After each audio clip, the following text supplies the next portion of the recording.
Meeting webinars are a way you can raise some cosmic dust in your market in a way that never seemed possible before.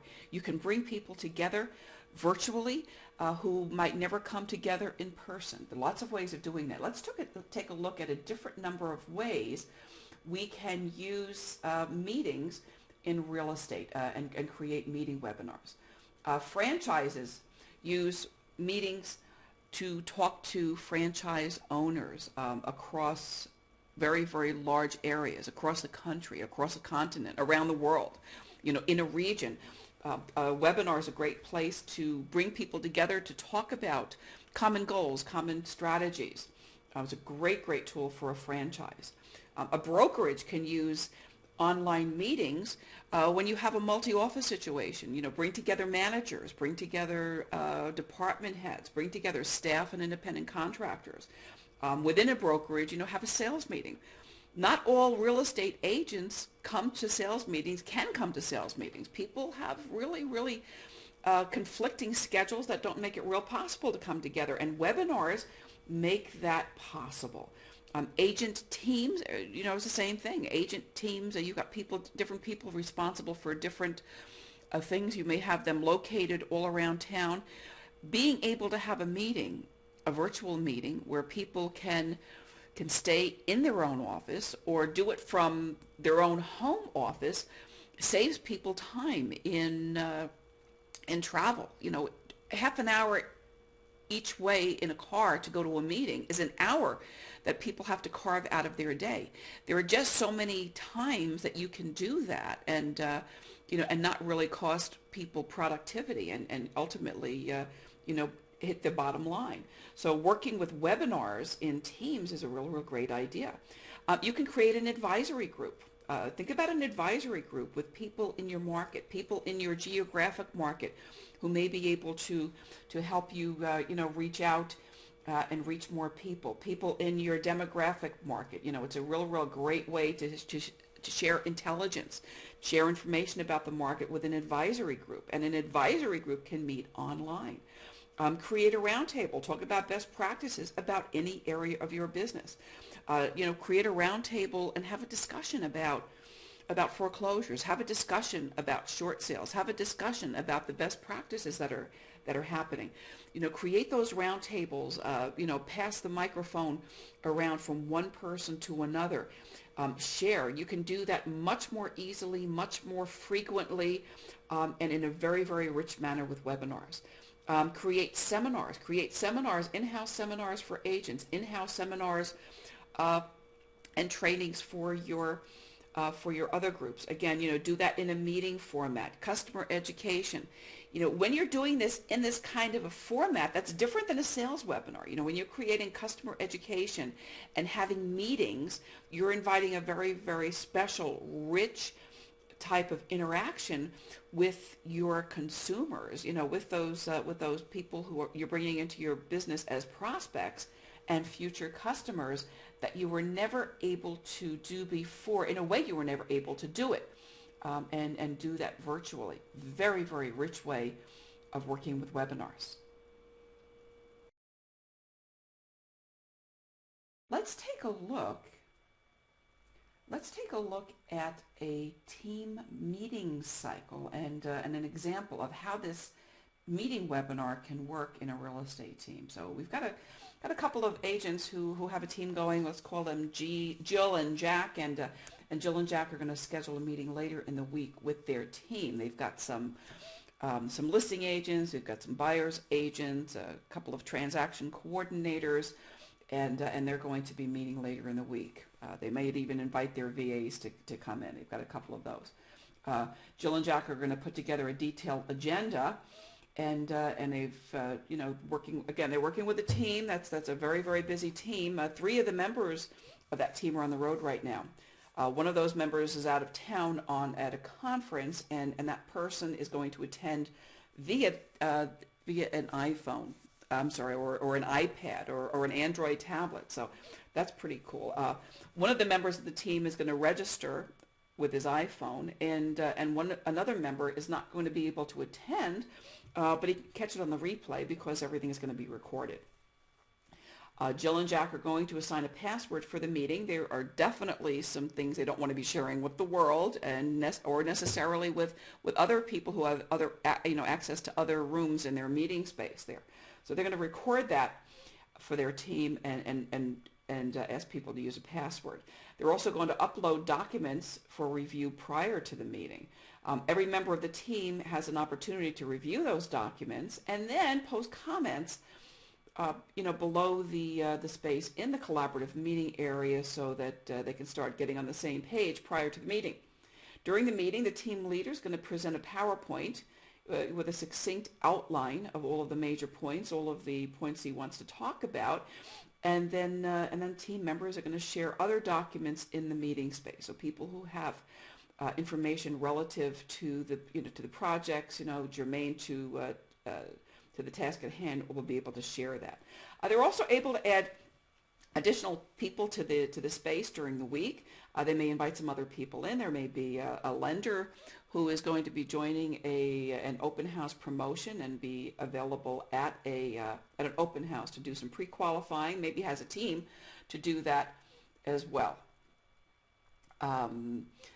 They are able to schedule recurring meetings. Maybe they have just figured out that would be a very, very cool thing to do, to have recurring meetings at the same time every week, and they can do that very, very quickly.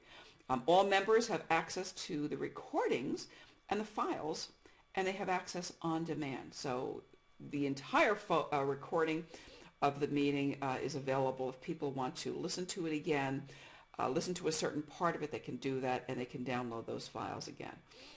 Team members who are working on a project, who are working in Excel or working in Word or working in another document, may have some thoughts as they're working on it. They can start an instant meeting and jump right into that collaborative meeting area right from those documents, right from within those documents, and start an instant meeting with another person on their team just like that.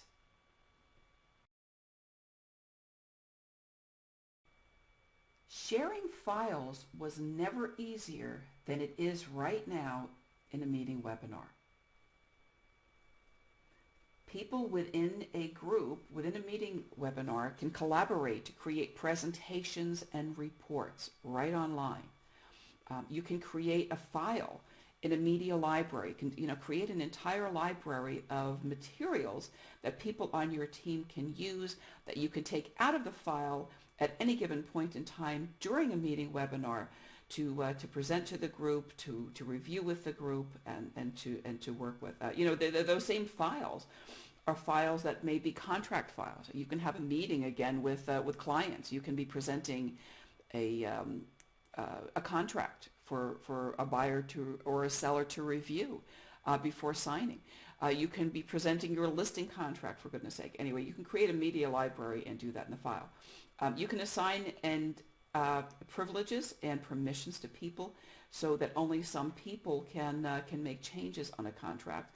And you can leave messages for people in a meeting space, kind of like putting a sticker on a bulletin board. You can create your own virtual bulletin board right in your meeting space. Team members can share their relevant emails in a meeting space. Lots of engagement happens there.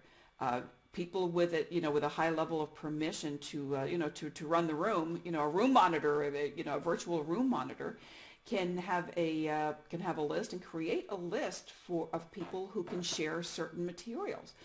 You may have a team or a room where you invite strategic partners. You may invite people from a title company, from the lending community, from the housing counseling community.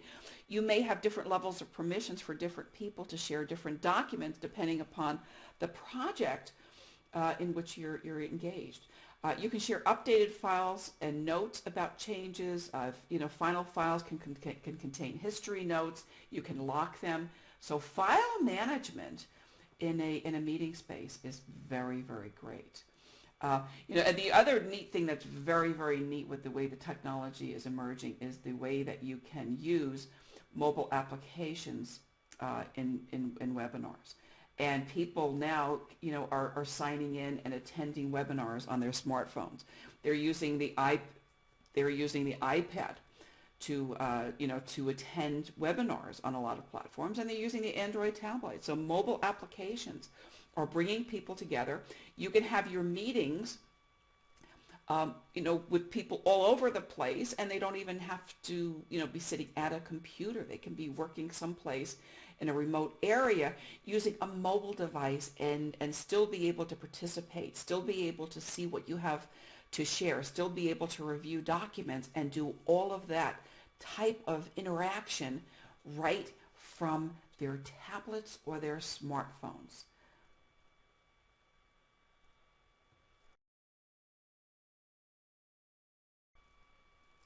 One of the things you hear me talk about these days, and I talk about it a lot, is cross-channel marketing. And cross-channel marketing is a way, and a way of thinking and a way of running your business that is about integrating your platforms, making one kind of technology work with another kind of technology. Use what you have and make it better and more efficient. It's not about using a lot of different things separately, a lot of multiple platforms everywhere. That is very, very hard. That gets very confusing, and it's very, very time consuming. Using productivity tools in a webinar situation is a perfect example of really making the best of technology. You already have some kind of email client. You're already using Outlook or some other type of email client, calendar client. When you can schedule a meeting right from that email client, right from your calendar, you're going to be 2 steps ahead of everybody else. Be able to upload documents to a meeting space. Being able to start and join meetings right from your calendar, and being able to initiate meetings right from within a document, as you're creating a Word document, as you're creating a PowerPoint, or as you're creating an Excel spreadsheet. When something comes up and you need to have some kind of interaction with a team member or a strategic partner or somebody, and you can do that and initiate that contact right from that document, that's going to make your life a whole lot easier at the end of the day. When you're making it easier, when you're working more efficiently, when you're able to be more effective, that's when you see dramatic results in your business. And that, ultimately, you're going to see dramatic results in your bottom line.